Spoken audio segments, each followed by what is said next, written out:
juga program kerja dari masing-masing calon presiden 2024. Dan kita akan langsung mulai dengan calon presiden nomor urut 1. Kami persilakan kepada Bapak Anies Baswedan untuk maju ke atas panggung dan menyampaikan visi misinya. Kami persilakan Pak Anies untuk segera menuju ke panggung utama. Pak Anies, waktu Bapak adalah 4 menit dimulai dari sekarang. Assalamualaikum warahmatullahi wabarakatuh. Selamat malam dan salam sejahtera untuk semuanya. Bismillahirrahmanirrahim. Negara hukum menempatkan hukum sebagai rujukan utama untuk memastikan hadir rasa keadilan, memberikan kebermanfaatan, dan memberikan kepastian kepada semua. Ini harus dipegang teguh oleh pemegang kekuasaan, baik yang di puncak dan seluruh jajaran. Tapi apa yang terjadi?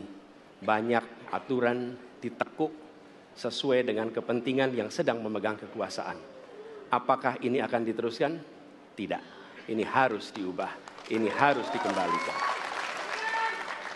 Kemudian kita menyaksikan betapa pada hari-hari ini tatanan ketika kita menyelenggarakan pemerintahan sering tidak sesuai dengan prinsip-prinsip hukum yang kita pegang. Karena itulah kami melihat perubahan ini harus kita kembalikan. Negara ini adalah negara hukum, bukan negara kekuasaan. Dalam negara hukum, kekuasaan diatur oleh hukum. Dalam negara kekuasaan, hukum diatur oleh penguasa, dan kita tidak menginginkan itu terjadi. Pada saat ini, kalau kita lihat hukum itu harusnya tegak begini. Inilah hukum. Dalam kenyataannya, dia bengkok. Dia tajam ke bawah, dia tumpul ke atas. Dan kondisi ini tidak boleh didiamkan, tidak boleh dibiarkan, dan harus berubah. Karena itu kita mendorong perubahan. Mengembalikan hukum menjadi tegak kepada semuanya. Dan bila kita saksikan hari ini ada satu orang milenial bisa menjadi calon wakil presiden. Tetapi ada ribuan milenial generasi Z yang peduli pada anak-anak bangsa, yang peduli pada mereka yang termarginalkan. Ketika mereka mengungkapkan pendapat, ketika mereka mengkritik pemerintah, justru mereka sering dihadapi dengan kekerasan, dihadapi dengan benturan, dan bahkan gas air mata. Apakah kondisi ini akan dibiarkan? Tidak, kita harus lakukan perubahan. Oleh karena itu, kami memperhatikan ini sebagai hal-hal yang mendasar. Yang tak kalah penting, ini kedua nih, yang tak kalah penting.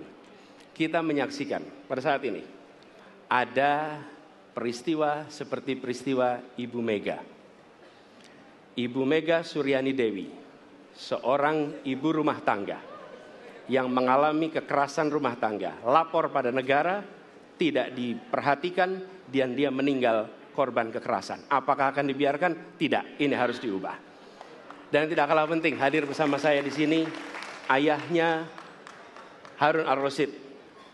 Harun Ar-Rasyid adalah anak yang meninggal, pendukung Pak Prabowo di Pilpres 2019 yang menuntut keadilan pada saat itu.